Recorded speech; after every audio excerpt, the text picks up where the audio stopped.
धनतेरस की हार्दिक शुभकामनाएं आप सभी को।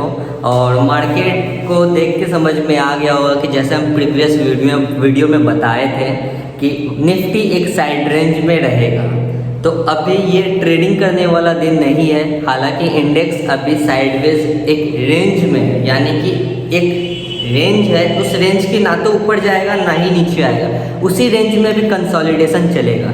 क्योंकि अभी फ़िलहाल कुछ दिन पहले एक बुल रैली देखने को मिला था, फिर एक बेरिश रैली देखने को मिला, 2 रैली देखने को मिल चुका है। तो मीन्स बायर भी पैसा कमाए हैं, सेलर भी पैसा कमाए, तो मार्केट अभी पॉज लिया है, यानी कि ये अभी इस रेंज में कंसोलिडेट करेगा।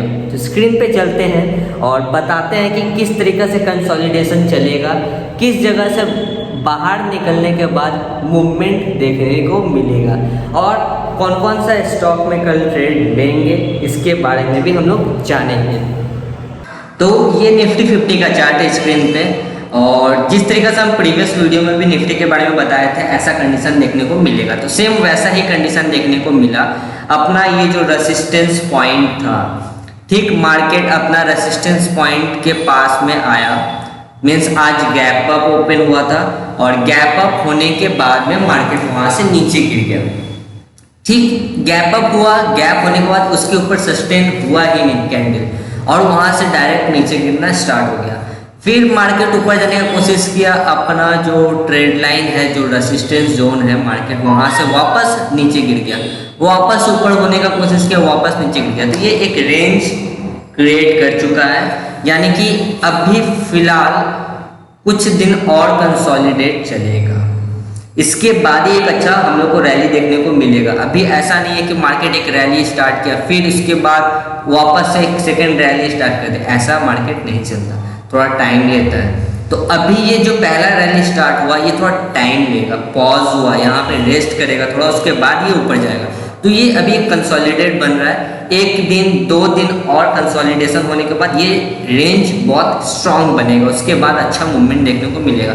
फिलहाल के लिए निफ्टी अभी इस रेंज में रहेगा, इस रेंज के अंदर में इसमें ट्रेडिंग होगा। 17,600 का जो लेवल है, ये एक सपोर्ट जोन का जैसा काम करेगा, और ये जो 18,000 का लेवल है, ये एक रेसिस्टेंस का जैसा काम करेगा। तो 17,600 से 17,000 मीन्स 18,000 का जो रेंज है, इसी रेंज में निफ्टी रहेगा। इसके या तो ऊपर गया तो रैली देखने को मिलेगा, या नीचे गया तो नीचे रैली देखने को मिलेगा। तो फिलहाल अभी इसी रेंज में ट्रेड होगा। अब स्टॉक में अपने पास 4 स्टॉक है। हाँ, 4 स्टॉक में कल ट्रेड लेना है, बट सब में नहीं लेना। किस में लेना है बताता हूँ। सबसे पहला नंबर पे है दल भारत, और दल भारत कुछ दिन बाद डिविडेंड देने वाला है, तो इसमें अच्छा रैली देखने को मिलेगा। तो 4 रुपीज़ का ग्रॉस ये डिविडेंड देगा, तो इसका इम्पैक्ट स्टॉक में देखने को मिल सकता है। तो दल भारत हम लोग 2038 के ऊपर जाएगा तो बाई करेंगे। कल ये दल भारत अपने वॉच लिस्ट में था, ट्रेड एग्जीक्यूट नहीं हुआ, बट आज यहाँ पे ट्रेड एग्जीक्यूट नहीं हुआ, मीन्स अब कल, आज नहीं अब कल अगर ये इसके ऊपर जाता है तो बाई करेंगे। 2038.75 के ऊपर जाता है तो बाई लेंगे। स्टॉप लॉस रहेगा 1985 का, तो 1985 का अपना स्टॉप लॉस पॉइंट रहेगा, और फर्स्ट टारगेट रहेगा 2096, सेकंड टारगेट 2171। अब फर्स्ट टारगेट और सेकंड टारगेट किस तरीके से निकाले हैं ये देख लेते हैं।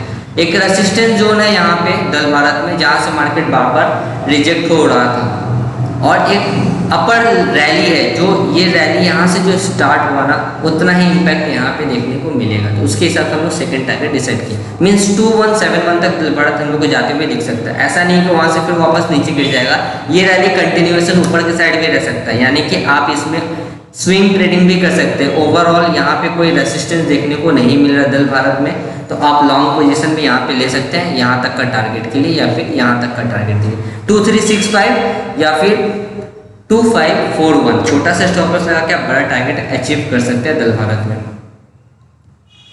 अब सेकंड नंबर पे है रिलैक्सो, और रिलैक्सो एक रेंज क्रिएट किया है, जो रेंज में बहुत अच्छा ट्रेड होता है अगर ब्रेक होता है तो, बट कंसोलिडेशन बड़ा है, तो बड़ा कंसोलिडेशन का रिजल्ट उतना अच्छा नहीं होता। तो सेफ तरीके से ट्रेड कीजिएगा, छोटा स्टॉप लॉस, ऐसा ना हो कि ट्रेड आपके खिलाफ आए, आप उसको होल्ड करके रखें। कोशिश कीजिएगा जल्दी से जल्दी एग्जिट कर दे अगर लॉस में आते हैं तो अपना स्टॉप लॉस 1321 का रहेगा, मीन्स इसके नीचे जाते ही आपको एग्जिट कर देना, आपको होल्ड नहीं करना पोजीशन, और बाई करना है 1343 के ऊपर, मीन्स 1343 के ऊपर जाता है तो आपको बाई कर लेना है। और ये जो ट्रेड लाइन है, ये ट्रेड लाइन को ब्रेक करते ही ऊपर का रैली दिखाएगा। अब इसको हम लोग लाइन चार्ट पे लाते हैं और इसका जो प्रीवियस हाई है, ये जो हाई है जहाँ से 2 बार रिजेक्शन आया, यहाँ पे ये जो लेवल है, इस लेवल तक हम लोग को फर्स्ट टारगेट देखने को मिलेगा, यानी कि 1392 का फर्स्ट टारगेट देखने को हम लोगों को मिलेगा। और सेकंड टारगेट रहेगा 1492 का, तो 1492 तक हम लोग को टारगेट देखने को मिल जाएगा। और भारत फॉग ये भी एक बहुत अच्छा टाइट कंसोलिडेशन में जा चुका है, 2 बार इसमें कंसोलिडेशन देखने को मिला है। अब 2 बार कैसे मिला एक बार देख लेते हैं। इसमें पहले एक रेंज में था जो यहाँ पे ट्रेड लाइन ब्रेक हुआ, ट्रेड लाइन ब्रेक होने के बाद एक अच्छा रैली देखने को मिला, उसके बाद फिर से मार्केट एक रेंज में आ गया, ना ही ऊपर जा रहा ना ही नीचे आ रहा, इसी रेंज में रह गया है। इसका भी रिजल्ट अच्छा देखने को मिलता है। तो फिलहाल के लिए ये जो कंसोलिडेशन, ये बड़ा कंसोलिडेशन है, तो ये थोड़ा रिस्की होता है क्योंकि इसका रिजल्ट उतना अच्छा देखने को नहीं मिलता, बट स्टॉप लॉस हम लोग को बचाएगा। आप चाहे तो इसमें थोड़ा सा रिस्क ले सकते हैं। तो यहाँ से यहाँ तक जो रैली था ना, उतना ब्रेकआउट के बाद रैली देखने को मिलेगा। तो अपना टारगेट रहेगा 878 का, और फर्स्ट जो ब्रेकआउट पॉइंट है जहाँ पे हम लोग को ट्रेड लेना है वो 791.85 के ऊपर, मतलब 791.85 के ऊपर जाएगा तो आपको बाई करना है। स्टॉप लॉस रहेगा 778 का, फर्स्ट टारगेट 819 और सेकंड टारगेट 878। और थर्ड नंबर पे है कोटक बैंक। 3 बाई साइड ले रहे हैं, 1 सेल साइड ले रहे हैं, क्योंकि मार्केट अभी रेंज बाउंड में है तो दोनों साइड हम लोग को तैयार रहना जरूरी है।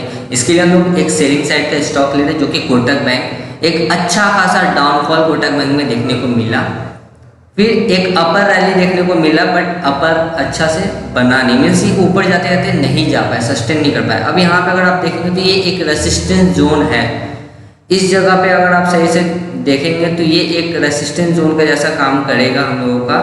और यहाँ पे एक रेसिस्टेंस है, ये रेसिस्टेंस जोन के ऊपर जाने का कोशिश किया बट सरवाइव नहीं कर पाया, यहाँ से रिजेक्शन आ रहा है और ये मे भी एक रिजेक्शन पॉइंट होगा क्योंकि ये ऊपर की तरफ जाने के लिए तैयार नहीं है, ऊपर की तरफ नहीं जाएगा उतना।